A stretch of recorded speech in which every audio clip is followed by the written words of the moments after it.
Hi everyone, আমরা আগের ভিডিওগুলোতে এই তড়িৎ প্রবাহ ওহমসূত্র চ্যাপ্টারের কিছু প্রাথমিক জিনিসগুলো পড়েছি।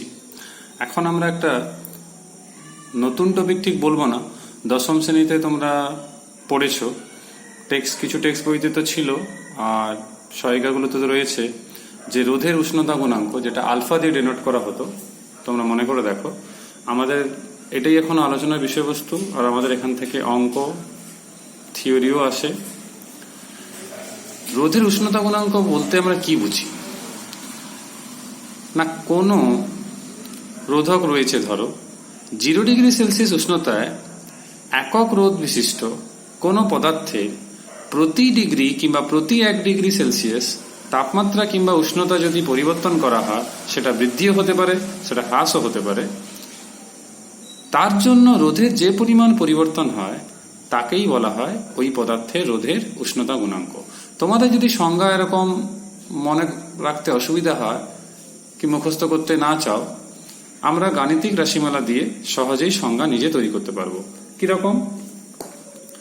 0 ডিগ্রি সেলসিয়াস উষ্ণতায় আমরা রোধ ধরলাম R0, T ডিগ্রি সেলসিয়াস উষ্ণতায় রোধ ধরলাম RT।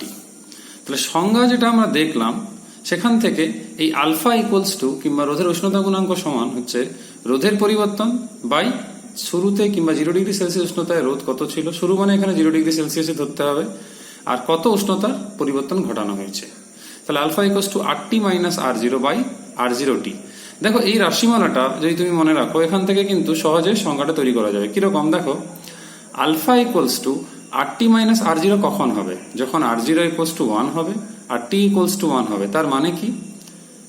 একক পরিমাণ কিংবা 1 ডিগ্রি সেলসিয়াস উষ্ণতা বৃদ্ধি কিংবা পরিবর্তন, হ্রাসও করা যেতে পারে, আর একক রোধ বিশিষ্ট, তখন রোধের যে পরিবর্তন হয় সেটাই হচ্ছে আলফা। তাহলে আমার মনে হয় যে তোমরা এই গাণিতিক রাশিমালা মনে রেখে নিজেই সংজ্ঞা তৈরি করতে পারবে। একক আমরা কিভাবে নির্ণয় করব? না, RT মাইনাস R0 ওহমে হবে। কেন? রোধের পরিবর্তন, তাই দেখো ওহম। R0 কি? সেও ওহম হবে। তাহলে ওহম ওহম কেটে গেল, পড়ে থাকলো ডিগ্রি সেলসিয়াস কিংবা কেলভিন কিংবা ডিগ্রি ফারেনহাইট। তাহলে সেখান থেকে আমরা লিখবো পার ডিগ্রি সেলসিয়াস। ধরো তোমাদের একটা ছোট প্রশ্ন এরকম হতে পারে যে কোনো একটা ধাতু কিংবা কোনো অধাতুও হতে পারে, কারো নাম, পদার্থের নাম দেওয়া থাকলো, আর বলা হলো যে তামার রোধের উষ্ণতা গুণাঙ্ক 0.00425 ডিগ্রি সেলসিয়াস ইনভার্স বলতে কি বোঝো? তাহলে আমরা সংজ্ঞা যেটা পড়েছিলাম এক্ষুনি, সেই সংজ্ঞাটাকে যদি আমরা কাজে লাগাই তাহলে সহজে কিন্তু আমরা পড়তে পারবো। কিরকম? না, তামার রোধের উষ্ণতা গুণাঙ্ক 0.00425 ডিগ্রি সেলসিয়াস আমরা এটা বুঝি যে 0 ডিগ্রি সেলসিয়াস তাপমাত্রায় কোনো তামার পরিবাহীর রোধ যদি 1 ওহম হয়, তাহলে প্রতি 1 ডিগ্রি সেলসিয়াস উষ্ণতা পরিবর্তনের জন্য ওই পরিবাহীর রোধের পরিবর্তন হবে 0.00425 ওহম। তাহলে লক্ষ্য করে দেখতে পাচ্ছ, আমরা সংজ্ঞাতে ওই 1 ওহম আর 1 ডিগ্রি সেলসিয়াস, মানে যেটা তোমাদের একটু আগে আমি বলেছিলাম যে একক পরিমাণ কথাটা তোমাদের বলতে হবে, সেই কথাটা কিন্তু আসছে। এবার প্রশ্ন হচ্ছে, এই ধনাত্মক ও ঋণাত্মক আলফার ব্যাপারটা কি? না, উষ্ণতা বাড়ালে যদি রোধ বাড়ে, তাহলে স্বাভাবিকভাবে এই রাশিমালাটা পজিটিভ হবে, তাই আলফা পজিটিভ। তাহলে যে কোনো ধাতব পদার্থের ক্ষেত্রে আমরা এটা বলতে পারি। অন্যদিকে যেরকম ধরো এখানে উদাহরণ দেওয়া হয়েছে তামার ক্ষেত্রে, তাহলে পজিটিভ হবে এক্সপেক্টেড। অন্যদিকে তড়িৎ বিশ্লেষ্য পদার্থ কিংবা লো প্রেসারে রাখা কিংবা নিম্নচাপে রাখা কোনো গ্যাস কিংবা কোনো সেমিকন্ডাক্টর কিংবা অর্ধপরিবাহী লাইক সিলিকন, জার্মেনিয়াম, উষ্ণতা বাড়লে কি হয় তোমরা পড়েছো ক্লাস 10-এ, রোধ কমে যায়। তাই তাদের ক্ষেত্রে আলফার মান কিন্তু ঋণাত্মক হয়। তাহলে এই যে সমীকরণ আমরা দেখছি যে RT minus R0 equals to R0 alpha T, তাহলে এখান থেকে আমরা বলতে পারি RT equals to R0 1 plus alpha T। এটা কি করে পেলাম? কিছুই নয়, এখান থেকে জাস্ট বজ্রগ্রহণ করলাম, RT কে একদিকে রাখলাম, তাহলে এখান থেকে RT equals to R0 1 plus alpha T পেলাম। এইটা সমীকরণ ততক্ষণই ঠিকঠাক কাজ করে যদি ধাতব পরিবাহীর ক্ষেত্রে উষ্ণতার পাল্লা খুব বেশি না যদি হয়, কম কিংবা স্বল্প পাল্লার মধ্যে যদি হয়, তখন কিন্তু এক্সপ্রেশনটা কাজ করে। এবারে যদি উষ্ণতার পাল্লা খুব বেশি হয়, মানে ধরো আমরা 0 ডিগ্রি সেলসিয়াস প্রাথমিক ধরছি, তার সেখান থেকে হয়তো 200 ডিগ্রি, 300 ডিগ্রি, 400 ডিগ্রি এরকম বাড়াচ্ছি, তাহলে সেই ক্ষেত্রে কিন্তু আলফার সাথে সাথে আরেকটা ধ্রুবকের প্রয়োজন হয়, সেটা হচ্ছে বিটা। তাহলে ঘাত পরিবর্তন হচ্ছে, দেখো R0 1, তার মানে কোনো একটা ধ্রুবক টু দি পাওয়ার 0 বলতে পারি আমরা, 1 প্লাস আলফা T, পরেরটা হচ্ছে প্লাস বিটা T স্কোয়ার। তাহলে তখন এটা হচ্ছে এই সমীকরণের সংশোধিত রূপ। এবারে আলফার বিভিন্ন মান, যে ক্ষেত্রে আমরা বিটাটাকে শূন্য ধরেছি, মানে তাপমাত্রার পাল্লাটা খুবই ছোট ধরেছি, তোমরা দেখতে পাচ্ছ রূপো থেকে শুরু করে সবারই মান রয়েছে। এবং এখান থেকে পরিষ্কার একটা হচ্ছে যে আমাদের এখানে কয়েকটা কথা বলে ফেলা ভালো। লক্ষ্য করে দেখবে নাইক্রোম, কনস্ট্যান্টাইন, ম্যাঙ্গানিন এদের ক্ষেত্রে মান খুবই কম, কারণ এদেরকে তৈরি এভাবেই করা হয়েছে যাতে করে উষ্ণতা পরিবর্তনে রোধের পরিবর্তন কম হয়। এই জন্য প্রমাণ যে রোধকগুলো তৈরি করা হয়, যেটা আমরা ল্যাবে প্র্যাকটিক্যালি ইউজ করি, সেগুলো সবগুলোই কিন্তু সাধারণত এই কনস্ট্যান্টাইন কিংবা ম্যাঙ্গানিন এই জাতীয় পদার্থ দিয়ে আমরা তৈরি করে থাকি। কিন্তু ধাতুর ক্ষেত্রে দেখা যায়, ধাতুর যে লিস্টটা এখানে রয়েছে, এখানে দেখবে রূপোরটা কিন্তু সবচেয়ে কম রয়েছে। সেটা এক্সপেক্টেড, কারণ রূপো হচ্ছে আমাদের সবচেয়ে ভালো তড়িৎ পরিবাহী, তাহলে সেই জন্যই মুক্ত ইলেকট্রনের পরিমাণও বেশি, সেই জন্য এরকম হয়েছে। তো তোমাদের এই মানগুলো মনে রাখার দরকার নেই, শুধু বেশি কার রয়েছে কিংবা কম রয়েছে সেটা মনে রাখলেই হবে। আমরা এখন যে আলোচনায় আসবো সেটা হচ্ছে এই যে আলফা, মানে রোধের উষ্ণতা গুণাঙ্ক যেটা দেখলাম, তার রাশিমালা আমরা কিভাবে নির্ণয় করতে পারবো। তো রাশিমালা আমরা একটু আগেই দেখেছি, alpha equals to RT minus R0 by R0 into T. এই জিনিসটাকে আমরা অন্যভাবে নিতে পারি, কিরকম না, ধরো আমি আলফা মান নির্ণয় করতে চাইছি, তো 0 ডিগ্রি সেলসিয়াসে আমাদের পরিবাহের রোধ আমরা হয়তো R0, কিন্তু সেই R0 এর মানটা আমার কাছে নেই, তো তাহলে তো আমি এই রাশিমালাটা ইউজ করতে পারছি না, R0 মানটা তো দেওয়া নেই আমার কাছে। এবারে কি করবো আমরা তাহলে, না আলফার মান নির্ণয় করার জন্য ল্যাবরেটরি পারপাসে আমরা কি করব, না R0 এর মানের কোনো প্রয়োজন নেই, যে কোনো একটা পরিবাহী নিলাম, নির্দিষ্ট কোনো উষ্ণতা ধরলাম, ধরো 27 ডিগ্রি সেলসিয়াস। 27 ডিগ্রি সেলসিয়াস তার রোধ কত, উষ্ণতা বাড়ালাম সাপোজ 40 ডিগ্রি সেলসিয়াস, তাতে তোর রোধ কত, কিংবা আরেকটু বেশি বাড়ালাম, তাহলে দুবার T1 এর জন্য আবার T2 এর জন্য, তাহলে প্রাথমিক উষ্ণতা এবং অন্তিম উষ্ণতার জন্য দুটো এক্সপ্রেশন আসবে, দুটোকে ভাগ করলাম, ভাগ করলে স্বাভাবিকভাবে R0 কেটে যাচ্ছে। এবারে কমন নিলাম, সেখান থেকে আলফা পেলাম। তাহলে সহজে দেখো আমরা পরীক্ষাগারে এই সম্পর্কটা ব্যবহার করে আমাদের, কেননা কারো মনের মধ্যে আসতে পারে প্রশ্ন যে R0 0 ডিগ্রি সেলসিয়াস উষ্ণতায় কোনো পদার্থের রোধ, তো 0 ডিগ্রি সেলসিয়াস উষ্ণতা আমি পরীক্ষাগারে সবসময় সৃষ্টি করবো, তো তার জন্য তো আমার একটা ইনভেস্টমেন্ট, একটা খরচ থাকছে, একটা হেডেক থাকছে, তার থেকে আমরা নর্মাল টেম্পারেচারেই প্র্যাকটিক্যালটা কিন্তু করতে পারবো। এবার প্রশ্ন হচ্ছে উষ্ণতার পরিবর্তনের সঙ্গে রোধাঙ্কের পরিবর্তনটা কিভাবে হয়। এই প্রসঙ্গে আমি বলি যে ধরা যাক আমার প্রাথমিকভাবে 0 ডিগ্রি সেলসিয়াসে রোধ ধরলাম R0, রোধাঙ্ক ধরলাম ρ0, প্রাথমিক দৈর্ঘ্য ধরলাম L0, আর প্রস্থচ্ছেদের ক্ষেত্রফল ধরলাম A0।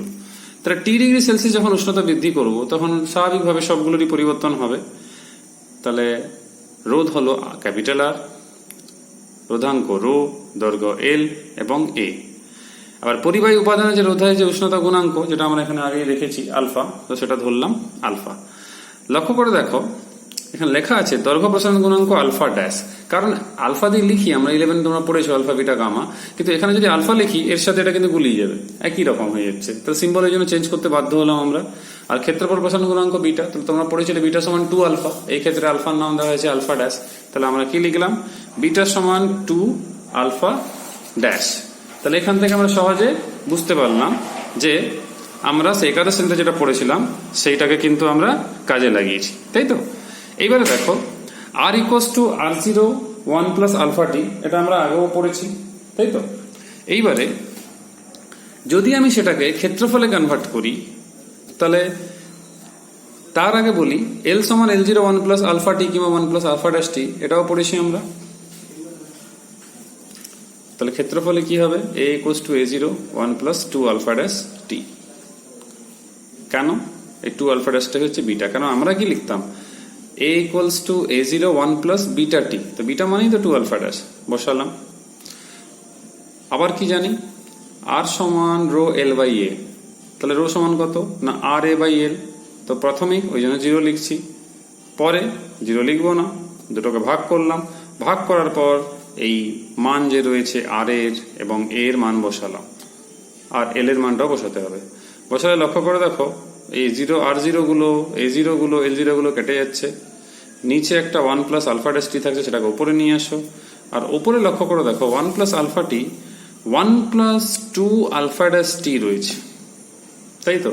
এটা কি করে পেলাম আমরা, না একটা কথা এখানে মাথায় রাখো, আলফা ড্যাশের মান খুব ক্ষুদ্র ধরা হয়েছে, ঠিক আছে।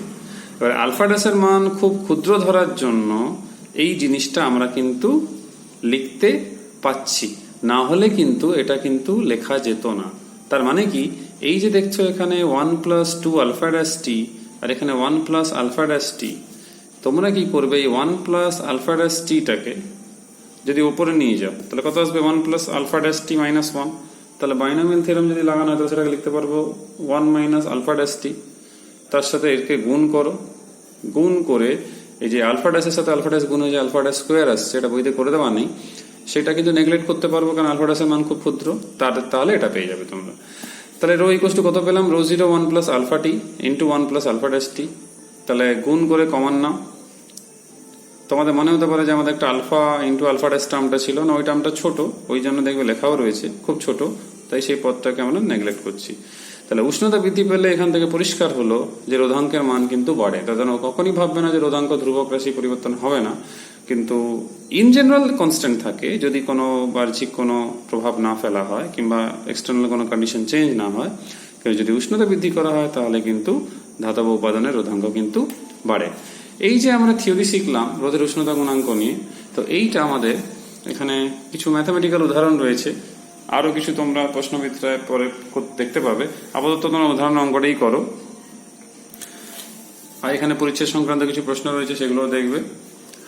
এখন আমরা একটা নতুন টপিক পড়বো যেটা তোমরা এর আগে কখনোই পড়োনি, সেটা হচ্ছে এই কার্বন রোধক, আর তার নিচেরটা একটু বেশ গুরুত্বপূর্ণ যেটা আমাদের 2019 সালে উচ্চ মাধ্যমিকে 2 নম্বর এসেও ছিল, বর্ণ সংক্রান্ত কিছু নিয়ম কিংবা কালার কোড। মানে বাস্তবে যে কার্বন রোধকগুলো বাজারে পাওয়া যায় সে একটা ব্যান্ডের মতো থাকে, যেটা ছবিতে তোমরা দেখতেও পাচ্ছ, এই যে 1.8 ছবিতে, তো বিভিন্ন কালারগুলো থাকে। এই কালারগুলো দেখে আমরা বিনা মাল্টিমিটার সাহায্য ছাড়াই কিন্তু আমরা এই পরিবাহী রোধ কিন্তু নির্ণয় করতে পারবো।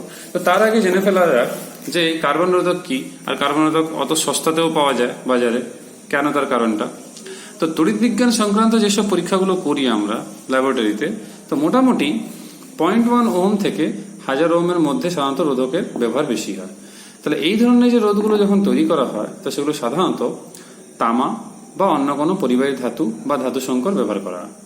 অন্যদিকে যখন ইলেকট্রনিক্সে পরীক্ষা করা হয় সেখানে এই 1000 ওহম অপেক্ষা কম মানের রোধের ব্যবহার প্রায়ই নেই, সেখানে বরং এর থেকে বেশি। তার মানে কি, সাধারণ পরীক্ষার ক্ষেত্রে আমরা 0.1 থেকে 1000 ওহম করছি, কিন্তু ইলেকট্রনিক্স প্র্যাকটিক্যালগুলো যেগুলো করছি, যেরকম 12 তোমাদের 2-1টা প্র্যাকটিক্যাল রয়েছেও, কলেজ লেভেলে আরো বেশি রয়েছে, তখন কিন্তু আমাদের 1000 ওহমের কিংবা 1 কিলো ওহমের বেশি রোধক ব্যবহার কিন্তু বেশি আছে, তাহলে কম নেই। কিন্তু এই উচ্চমানের রোধগুলি তৈরি করতে গেলে উপাদান হিসেবে সাধারণত আমাদের গ্যাস কার্বন, এই যে গ্রাফাইট, এটা প্রচুর প্রচলিত এখন।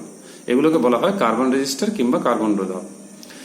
পরিবাহী রোধাঙ্ক সামনে যদি লক্ষ্য করা হয় তাহলে কার্বনের যতগুলো রূপভেদগুলো রয়েছে সেগুলো ধাতুর যে রোধাঙ্কের প্রায় 1000 গুণ কিংবা আরো বেশি, এমনি অধাতু। তাহলে উচ্চমানের রোধক প্রয়োজন যেটা হচ্ছে আমাদের প্র্যাকটিক্যাল ইলেকট্রনিক্স প্র্যাকটিক্যালে, সেটা তো তৈরি করতে হবে।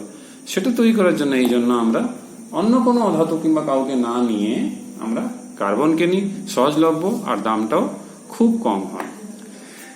তার মানে একটি কার্বন রোধক তৈরি করতে গেলে আমাদেরকে কি করতে হবে না, কুপরিবাহী পদার্থের তৈরি একটা প্রায় চৌঙ্গাকৃতি খোলক নিতে হবে, যার দৈর্ঘ্য যেন 1 সেমি আর ব্যাস যেন 2 থেকে 5 মিলিমিটার, খুবই ক্ষুদ্র, ঠিক আছে, যেটা তোমরা এখানে ডায়াগ্রামেও দেখতে পাচ্ছ। এই খোলকটির মধ্যে আমরা কি করব না, একদম সুনিয়ন্ত্রিতভাবে কিংবা কন্ট্রোল ভাবে কার্বনে গুঁড়ো প্রবেশ করাবো, আর রোধের মান নির্ভর করবে এই খোলকের দৈর্ঘ্য, ব্যাস আর কার্বন গুঁড়ো কতটা পরিমাণ দেওয়া হয়েছে। না তো প্রত্যেকটাই তো সাইজ একই থাকে, দেখতে তো একই রকম আছে, শুধু কালারটা আলাদা। কিন্তু ভেতরে ম্যাটেরিয়াল যদি চেঞ্জ না করি, কালার আলাদা করে কি লাভ হবে, তখন তো রোধটা আলাদা হবে না। তো রোধের পরিমাণ যেন সবার আলাদা হয় সেই ব্যবস্থাটা কিন্তু করতে হবে। তাহলে মাথায় রাখতে হবে দৈর্ঘ্যের উপরে তো নির্ভর করছেই। এইবারে ব্যাস মানে ক্ষেত্রফল আর কতটা পরিমাণ কনসেন্ট্রেশন কিংবা কতটা পরিমাণ কার্বন গুঁড়ো ভেতরে দেওয়া হয়েছে। তো একটা তারের মতো দেখতে পাচ্ছ, এই খোলকের অক্ষ বরাবর একটা ধাতব তার দেখতে পাচ্ছ না, এদিকে একটা এদিকে একটা, তাহলে দুটি ধাতব পরিবাহীকে দুদিক থেকে বের করে নেওয়া হয়। এর সাহায্যেই সে ঝাল দিয়ে হোক কিংবা জুড়ে দিয়ে হোক কিংবা ব্রেডবোর্ডের সাহায্যে হোক বহির্বর্তনীর সঙ্গে এটাকে যুক্ত করা হয়। এই খোলকের গায়ের উপরে এই যে বলয়ের মতো দেখতে পাচ্ছ, রিং এর মতো বিভিন্ন কালার রয়েছে, যেগুলো দেখো এই সাধারণত এরকম 4টে থাকে, A B C D। কিন্তু লক্ষ্য করে দেখবে এই A B C Dটা একটু দূরে থাকে, মানে এবিসি যতটা কাছাকাছি, ডিটা একটু দূরে সামান্য। একটা নিয়ম রয়েছে যার হিসেবে যারা ম্যানুফ্যাকচার করছে যে কোম্পানিগুলো রোধক, সেটা এই নিয়মটা ফলো করে, যাতে করে আমরা মাল্টিমিটার কিংবা অন্য কোনো যন্ত্রপাতির সাহায্য ছাড়া হাতে নিয়ে রোধক বুঝতে পারবো যে কত পরিমাণে রোধ রয়েছে। আর এই ক্যালকুলেশনটা আমাদের পরীক্ষার জন্য এমসিকিউ এবং শর্ট প্রশ্ন যে রয়েছে 2 নম্বরের আমাদের যে শর্ট টাইপ অ্যান্সার রয়েছে 2 × 5 10, সেখানে কিন্তু খুবই কাজে লাগে। তো সেই নিয়মটা আমরা শিখে ফেলবো। তো আমরা এই নিয়মটা শেখার সময় যে জিনিসটা খুবই গুরুত্বপূর্ণ সেটা হচ্ছে এই ছকটা। এই ছকটায় দেখবে 0 থেকে 9 অব্দি সংখ্যা রয়েছে আর পাশে কিছু বর্ণ লেখা রয়েছে। দেখবে 0-র পাশে কালো লেখা আছে, ব্ল্যাক, 1-এর ক্ষেত্রে বাদামি বা ব্রাউন, 2 লাল রেড, 3 অরেঞ্জ, 4 হলুদ, 5 গ্রিন বা সবুজ, 6 ব্লু বা নীল, 7 বেগুনি বা ভায়োলেট, 8 ধূসর বর্ণ কিংবা গ্রে, 9 হচ্ছে সাদা। তো এরকম দেখবে 9টা এরকম সিরিয়ালে করা রয়েছে। তো এটা সবাইকেই মনে রাখতে হয়। প্রবলেমটা হচ্ছে কি, মানে এই যে পরপর কালারগুলো মনে রাখতে অনেক সময় কিন্তু সমস্যা হয়ে যায়। এবার এই কোডটা না মনে রাখলে তোমরা এখানে বর্ণ দেখে কিন্তু বুঝতে পারবে না। ধরো এ তে সবুজ আছে, তো সবুজ আছে মানে সবুজ মানে কত নাম্বার, সেটা হচ্ছে 5, তো সেটা মাথায় রাখতে হবে। বি, এবার দেখা গেলো হয়তো মানে আমরা দেখলাম হয়তো অরেঞ্জ, তার মানে সেটা 3, পরের বার হয়তো দেখা গেলো সেখানে আছে বাদামি, তখন কিন্তু 1 হয়ে যাচ্ছে। তাহলে এই সিরিজটা কিংবা এই সিরিয়ালটা যেন ভুল না হয়। তো কি হয়, আমাদের ছায়া প্রকাশনী বইতে কিন্তু কোনো মনে রাখার কোনো নিয়ম কিংবা কিছু বলা নেই, এমনি মনে রাখতে বলা হয়েছে, যেটা কিন্তু স্বাভাবিকভাবে স্টুডেন্টের ক্ষেত্রে খুব সমস্যা হয়ে যায়।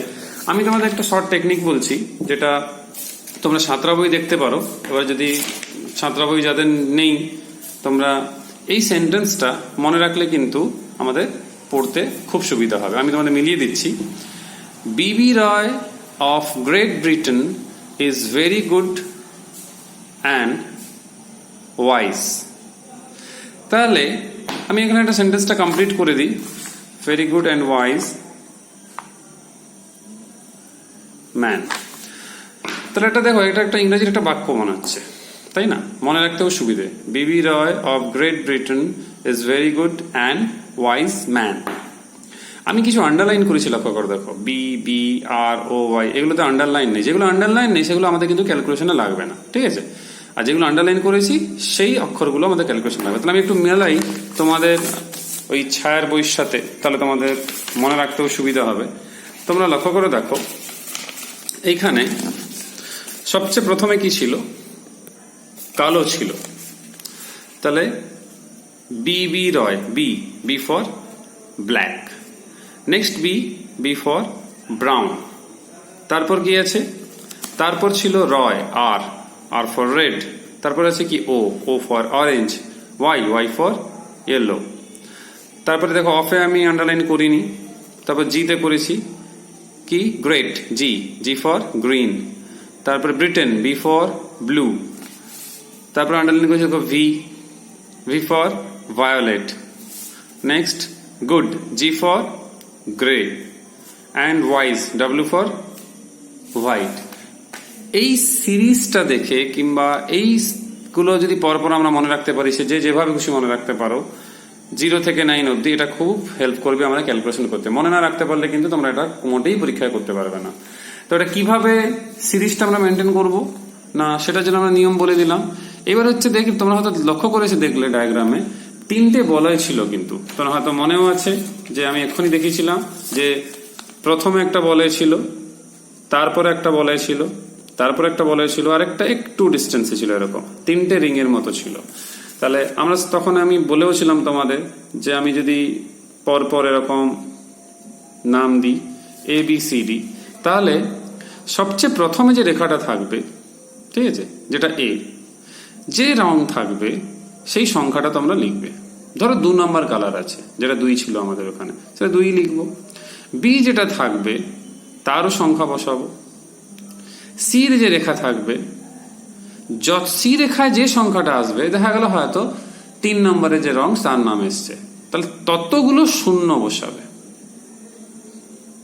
সেইটা হচ্ছে তত ওহম। এবার স্বাভাবিকভাবে প্রশ্ন যে ডি রেখাটা নিয়ে তো কিছু বললেন না। ডি রেখা যেটা থাকবে, ডি রেখা সাধারণত 2টো কালারের হয়ে থাকে, আইদার গোল্ডেন হবে, ABC যে কোনো কালারের হতে পারে 0 থেকে 9 অব্দি, কিন্তু ডি হতে পারে গোল্ডেন, না হলে রূপলি। এবার তোমরা ভাববে স্যার গোল্ডেন রূপলি তো আমাদের এখানে ছকের মধ্যে নাই, তাহলে তার মান কি বসাবো? না, এখানে একটা জিনিস আমি পরিষ্কার করে দিতে চাই। গোল্ডেন রূপালী থেকে বুঝতে হবে, যদি রেখা গোল্ডেন হয় তাহলে ত্রুটি 5%। তাহলে কিসের ত্রুটি? না, যে রোধকের মান লেখা আছে হয়তো 1 কিলো ওহম, তাহলে ত্রুটি কেমন হতে পারে? সে হয়তো 1 কিলো ওহমের 5%, 1 কিলো ওহমের 5% বেশি কিংবা 5% কম হতে পারে তার মান। যখন রূপলি হবে সেটা হবে 10%, মানে এরারটা 10%। একে আমরা টলারেন্স ফ্যাক্টর কিংবা টলারেন্স বলি, কিংবা বাংলায় বলি সহনশীলতা। কোনো কারণে হয়তো দেখলে তুমি কোনো রেখাই হয়তো আদৌ সেখানে নেই, তখন কি বুঝবো আমরা? তার মানে হচ্ছে রোধকটির সহনশীলতা হচ্ছে 20%। তাহলে মাথায় রাখতে হবে, যদি প্রথমে যেটা কালার থাকলো সেটা সংখ্যা লিখে দেবে, দ্বিতীয় যেটা থাকলো সেটা আবার সংখ্যা লিখে দেবে, তৃতীয় হচ্ছে যে কালারটা থাকবে ততগুলো শূন্য বসিয়ে দেবে, আর লাস্টেরটা হচ্ছে যদি সেটা না থাকে তাহলে 20% এরার। আর যদি আমাদের দেখি আমরা যে গোল্ডেন আছে তাহলে 5% এরার, যদি রূপলি থাকে তাহলে হচ্ছে 10% এরার। একটা এক্সাম্পল দেখা যাক। দেখা গেল কারো ক্ষেত্রে এতে তার রং হচ্ছে হলুদ, তাহলে সারাদিন থেকে আমরা কি বলতে পারি? না, সারাদিন আমরা দেখেছিলাম ইয়েলো ছিল 4, তাহলে 4 লিখলাম। সেকেন্ড ব্যান্ডে দেখা গেল রং হচ্ছে বেগুনি, তখন সারাদিন থেকে প্রাপ্ত মান কত হচ্ছে? না 7 হচ্ছে। সিতে দেখা গেল রং হচ্ছে লাল, তাহলে সারাদিন থেকে প্রাপ্ত মান লাল, মনে করো দেখো 2 ছিল, তাহলে কটা শূন্য বসবে? 2টো শূন্য বসবে। তাহলে প্রথমে বসবে 4, তারপরে 7, তারপরে 2টো শূন্য। তাহলে আমরা কত লিখবো? 4700 ওহম বা 4.7 কিলো ওহম। ঠিক আছে, এবারে যদি রূপলি থাকে তাহলে 10%। তাহলে কি করে বের করব? না, যে মান বের করেছি তার 10% তোমরা বের করবে। তাহলে 4700, তার 10% হচ্ছে 470। তাহলে 470 এই 4700 সাথে যোগ করব, আইদার অত 4700 থেকে এই 470 বিয়োগ করবো, যেটা আমি একটু আগে বলেছিলাম, অত 10% বেশি কিংবা 10% কম। তাহলে 5170 আর 4230 এর মধ্যে রোধের মানটা থাকবে। কিন্তু ইলেকট্রনিক্সের প্র্যাকটিক্যাল কিংবা বিভিন্ন ক্ষেত্রে লাস্টের দাগটাকে গুরুত্ব দেওয়া হয় না। তো তোমরা প্র্যাকটিসের জন্য যে কোনো কালার নিয়ে প্র্যাকটিস করতে পারো, টেস্ট পেপারের প্রশ্ন রয়েছে, তো এটা খুবই সুবিধা হবে। এরপরে যেটা আলোচনা রয়েছে সেটা খুবই সহজ এবং আমাদের দশম শ্রেণীর পুরোটাই ছিল, সেটা হচ্ছে রোধের সমবায়। তোমরা জানো আমরা কোনো তড়িৎ বর্তনীতে অনেকগুলো তড়িৎ যন্ত্র থাকে, এবারে আমাদের সেগুলোকে যোগ করতে হয়, আর প্রত্যেকটা তড়িৎ যন্ত্রেরই কোনো না কোনো রোধ থাকে। তাহলে বলা যেতে পারে একটা তড়িৎ বর্তনীতে সাধারণত একাধিক রোধ থাকে। তাহলে এই একই বর্তনীতে একাধিক রোধে মানে রোধ যে থাকছে তাকে যে যুক্ত করা হয় বিভিন্নভাবে, এই রোধগুলোকে যুক্ত করার যে প্রক্রিয়া একেই বলে থাকি আমরা রোধের সমবায়।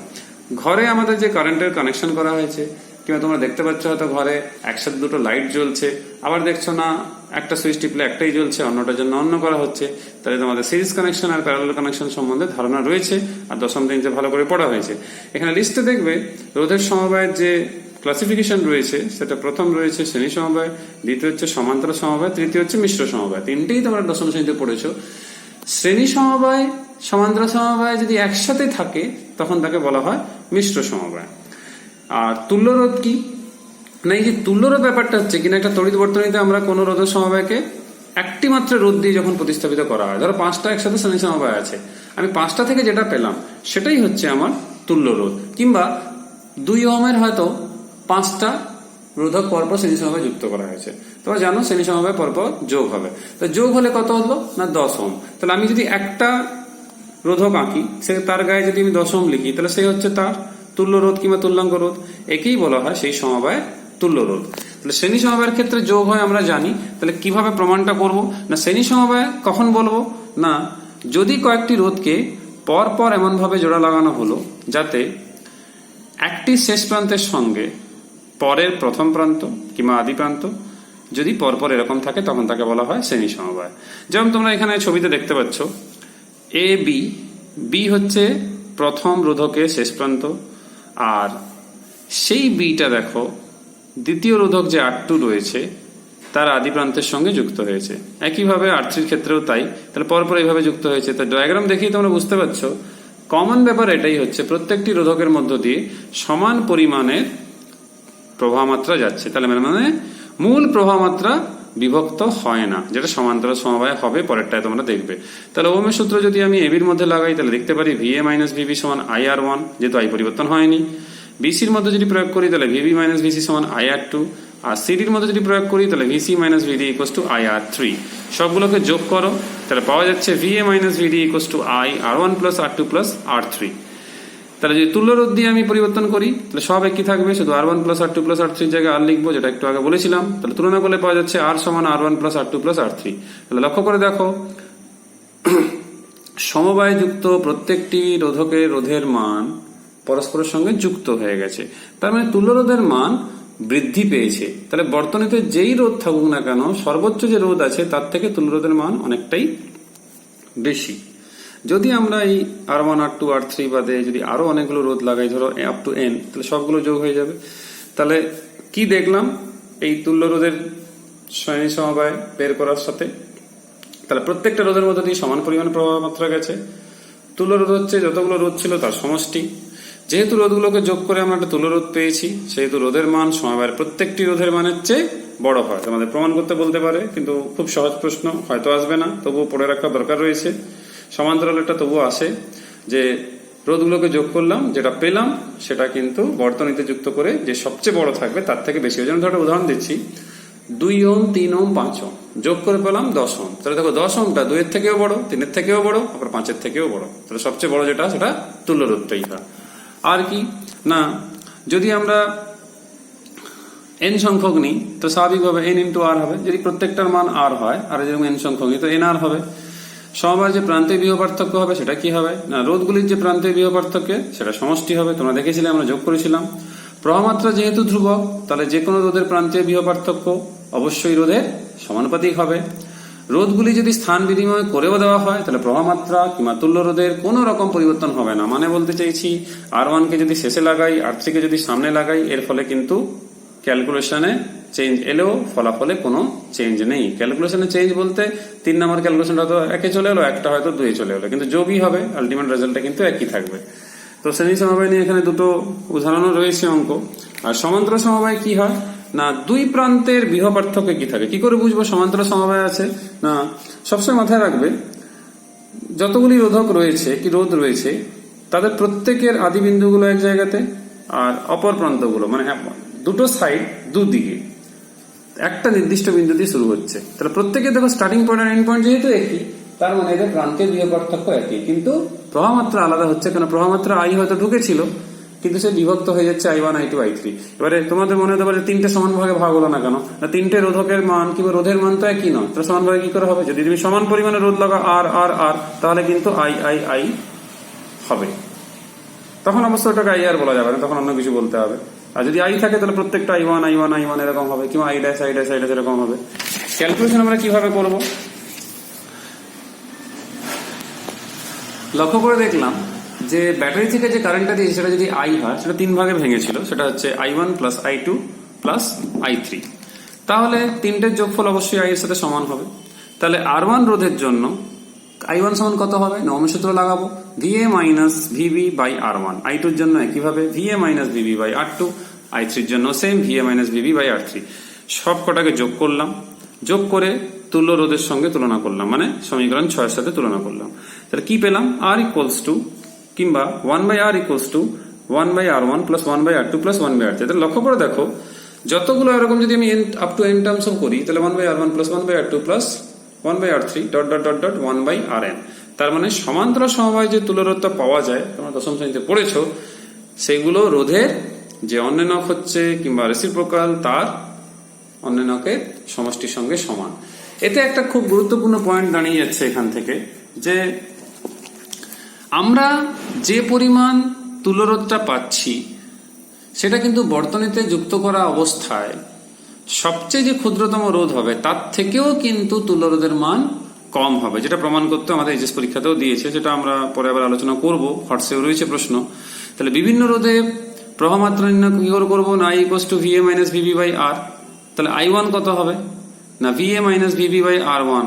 তার মানে যদি VA মাইনাস VB আমি IR বসাই, তাহলে লক্ষ্য করে দেখো I into R by R1। তার মানে কি, কোনো একটি রোধকের মধ্য দিয়ে কিংবা রোধের মধ্য দিয়ে প্রবাহমাত্রা মূল প্রবাহমাত্রা ইন্টু তুল্য রোধ বাই সংশ্লিষ্ট রোধ। যদি তুমি R2 এর জন্য বের করো তাহলে এটা I2 হবে, R1 এর জায়গায় R2 হবে। তাহলে কোনো অঙ্ক করার সময় তুমি সরাসরিও প্রয়োগ করতে পারো। সমান্তরাল সময় কি কি বৈশিষ্ট্য দেখলাম না, সবগুলোই পড়ে নিয়েছি আমরা। প্রতিটি রোধের প্রান্তের বিভব পার্থক্যের মান সমান, তুল্য রোধের যে অন্যান্যক সেটা রোধগুলির অন্যান্যকের সমষ্টি সঙ্গে সমান। আর যেটা মেন যেটা পয়েন্ট, যেটা এইচএসে কয়েকবার এসছে, সেটা হচ্ছে থার্ড পয়েন্ট, যে এখানে লক্ষ্য করে দেখো 1/R1 1/R2, তাহলে 1/R এর মান এই 1/R1 1/R2 ইত্যাদি প্রত্যেকটা মানের চেয়ে কিন্তু কি হবে না বড় হবে। সুতরাং আর এর মান R1 R2 ইত্যাদি প্রত্যেকটা মানের চেয়ে কিন্তু ছোট হবে। তার মানে তুল্য রোধের মান সমবায়ের প্রত্যেকটি রোধের মানের চেয়ে কিন্তু ছোট হবে। আর তাহলে এই পয়েন্টটা খুবই গুরুত্বপূর্ণ, প্রমাণ করতে হবে। হটসে ছোট করে উত্তর রয়েছে, সেটা প্র্যাকটিস করতে হবে। তাহলে এখান থেকে আমরা বলতে পারি এই 1/R এর মান 1/R1 1/R2 ইত্যাদি প্রত্যেকটা মানের চেয়ে কিন্তু বড়। আর সমমানের যদি আমরা রোধ নিই, যেরকম এখানে দেখেছিল N × R হয়েছিল, এখানে হবে N/R, অথবা উল্টে দিলে যেহেতু অন্যান্য রয়েছে ক্যাপিটাল আর হবে R/N। যেহেতু এখানে পরপর সিরিজে যেরকম সাম করা হয়, তোমরা যেন অ্যালজেব্রাতে করো ওই রকমই। মূল প্রবাহমাত্রাটা কি হবে না, প্রত্যেকটি আলাদা যে রোধ রয়েছে তার প্রবাহমাত্রার সমষ্টি। আর প্রান্তীয় বিভব যেহেতু ধ্রুবক থাকছে, তাহলে প্রত্যেকটা রোধকের মধ্য দিয়ে প্রবাহমাত্রা কি হবে না রোধের ব্যস্তানুপাতিক হবে, আর প্রবাহমাত্রার মানও আলাদা হবে, কিন্তু যোগফল মূল প্রবাহমাত্রার সঙ্গে সমান হবে। রোধগুলি পরস্পরের স্থান বিনিময় করলে কি হবে না, প্রান্তীয় বিভব পার্থক্যের কোনো পরিবর্তন হচ্ছে না, প্রবাহমাত্রা যে থাকছে সেটাও পরিবর্তন হচ্ছে না, তাহলে ক্যালকুলেশনে কোনো চেঞ্জ হবে না। আমরা বাড়িতে দেখেছি যে বিদ্যুৎ ব্যবস্থা যে আলো পাখা হিটার যতগুলো রয়েছে এগুলো সবগুলোর মধ্যে দেখবে সেম একটা পোটেনশিয়াল ডিফারেন্স কিনা বিভব পার্থক্য 220 ভোল্ট কিন্তু কাজ করে। এগুলো সবগুলোই সমান্তরাল সমবায় রাখা হয়েছে। আর এইখানে একটা জিনিস মাথায় রাখবে, যদি দুটো নিয়ে করি, যেটা তোমরা ক্লাস 10এও করেছো, তাহলে 1/R = 1/R1 + 1/R2, তাহলে R = R1 R2 / R1 + R2, তাহলে তুল্য রোধ হচ্ছে রোধ দুটির গুণফল বাই রোধ দুটির যোগফল। তাহলে এই সমবায়ের প্রান্তে বিভব পার্থক্য কত হবে না, V = IR হয়, তাহলে R = কত R1 R2 / R1 + R2। তাহলে এখান থেকে আমরা R1 রোধের মধ্যে প্রবাহমাত্রা বের করতে পারি, I1 = V/R1 বসিয়ে দিলাম। আবার R2 এর মধ্যে দিয়ে বের করে দিলাম, I2 = I × R1 / R1 + R2। লক্ষ্য করে দেখো, যখন R1 হচ্ছে তখন R2 নাম আসছে এখানে, আর যখন R2 হচ্ছে তখন R1 নাম আসছে। তোমার মনে রাখার কোনো প্রয়োজনীয়তা নেই, তোমরা রাশিমালাটা বসালেই কিন্তু পেয়ে যাবে। দেখবে যখন R1 হবে দেখবে R1টা কেটে যাচ্ছে, যখন R2 হচ্ছে তখন R2 কেটে যাচ্ছে। তার মানে যার জন্য বের করছি পরেরটা থাকছে, আর নিচেরটা সবসময় সেমই থাকবে, যে দুটি রোধক তুমি ব্যবহার করেছো তার যোগফলের সঙ্গে সমান হবে। এখানে একটা এক্সাম্পল দিয়েও বলা হয়েছে, তো এখান থেকে মাথায় রাখতে হবে যে রোধের মধ্যে যে প্রবাহমাত্রা থাকে সেটা হচ্ছে মূল প্রবাহমাত্রা আর অন্য রোধ বাই রোধ দুটির যোগফল। তাহলে যেরকম আমরা এখানে দেখেছিলাম সেম দেখো এখানেও আসছে, কিন্তু এখানে ফারাক এটাই রয়ে গেছে। এখানে আমরা চেয়েছিলাম কোন রোধের মধ্য দিয়ে প্রবাহমাত্রা, তাই তো এখানে আমরা দুটো রোধক নিয়ে করেছি, তাই ক্যালকুলেশনটা একটু চেঞ্জ হচ্ছে। ঠিক আছে, তোমরা এখানে কিছু গাণিতিক উদাহরণগুলো রয়েছে সেইটা তোমরা দেখবে, এই গাণিতিক উদাহরণগুলো যেগুলো রয়েছে সেটা দেখবে। আর এখানে একটা মিশ্র সমবায় নিয়ে রয়েছে, যেটা তোমাদের আমি একটু আগে বলছিলাম। লক্ষ্য করে দেখো, এখানে পরপর সমান্তরাল সমবায় দুজন রয়েছে, তার সাথে আবার শ্রেণীতে রয়েছে। এখানে লক্ষ্য করে দেখো R1 R2 শ্রেণীতে রয়েছে, তার সাথে R3 যেটা সেটা কিন্তু সমান্তরালে। তাহলে এখানে দেখো সমান্তরাল তার সাথে শ্রেণী, আর এখানে কি শ্রেণী তার সাথে সমান্তরাল। তাহলে তুল্যরোধ আমরা কি করে বের করব না, R1 R2 থেকে তুল্যরোধ কত পাবো, R1 R2 / R1 + R2, আর এখান থেকে পাবো R3। তাই দেখো মিলে যাচ্ছে। এখানে কিরকম পাবো, R1 R2 শ্রেণীতে আছে, তাহলে R1 + R2 তার সাথে R3টা সমান্তরাল। তাহলে আমরা এরকম বলতে পারি R1 + R2 × R3 / R1 + R2 + R3। তো দশম শ্রেণীতে আমরা এরকম উদাহরণগুলো করেছি, টেস্ট পেপারেও করেছি, সহায়িকাতেও করেছি। তো এরকম উদাহরণ এখানেও রয়েছে।